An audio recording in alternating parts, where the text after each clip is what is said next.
লক্ষ্মীপুর জেলা রিপোর্টার্স ইউনিটির রজত জয়ন্তী উপলক্ষে গুণীজনকে সংবর্ধনা ও ইফতার মাহফিল 23 মার্চ রবিবার প্রেস ক্লাবের হলরুমে দৈনিক নতুন চাঁদ পত্রিকার সম্পাদক ও প্রেস ক্লাবের সভাপতি হুসাইন আহমেদ হেলালের সভাপতিত্বে অনুষ্ঠিত হয়।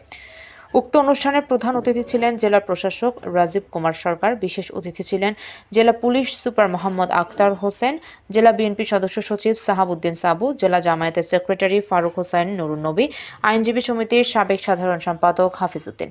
আর উপস্থিত ছিলেন সিনিয়র সাংবাদিক নিজামুদ্দিন আব্বাস, PIB ৭১ টিভির সোহেল, নূর মোহাম্মদ মিলন, রিপোর্টার্স ইউনিটি সভাপতি রফিক, সাধারণ সম্পাদক মবিন সহ বিভিন্ন পেশাজীবী সংগঠনের নেতৃবৃন্দ, সাংবাদিক উপস্থিত ছিলেন। পরিচালনা করেন রিপোর্টার্স ইউনিটির সহসভাপতি মোহাম্মদ শিবলু। গুণীজনদের সংবর্ধনা দেওয়া হয়েছে। শহীদ পরিবারদের এবং পত্রিকার হকারদের হাতে ঈদ উপহার তুলে দেন অতিথিবৃন্দ।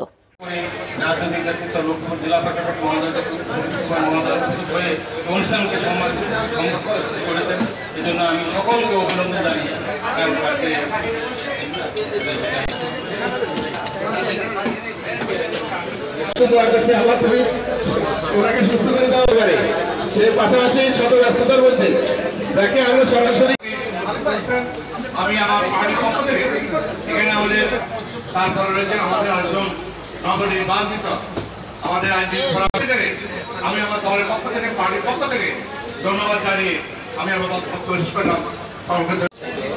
সাংবাদিক নেতৃবৃন্দ, রাজনৈতিক নেতৃবৃন্দ, জুলাই আন্দোলনে অংশগ্রহণকারী ছাত্র নেতৃবৃন্দ এবং আরো উপস্থিত আছেন সেই জুলাই গণ অভ্যুত্থানের যারা শহীদবৃন্দ, আসসালামু আলাইকুম। আমার খুবই ভালো লাগলো যে আজকে ইফতার পার্টির সঙ্গে আমাদের শহীদ পরিবারদেরকে সম্পৃক্ত করা হয়েছে। আজকে এই শহীদদের কথা আমি স্মরণ করছি এই ইফতার পার্টিতে এবং তাদের আত্মার মাগফিরাত কামনা করছি। সেই সঙ্গে আজকে লক্ষ্মীপুরে এবং তাদেরকে অনুরোধ করতে হয়েছে সে থাকি। লক্ষ্মীপুর প্রতিনিধি সোহেল হোসেনের পাঠানো তথ্য ও ভিডিও চিত্রে PIB ৭১ টিভি।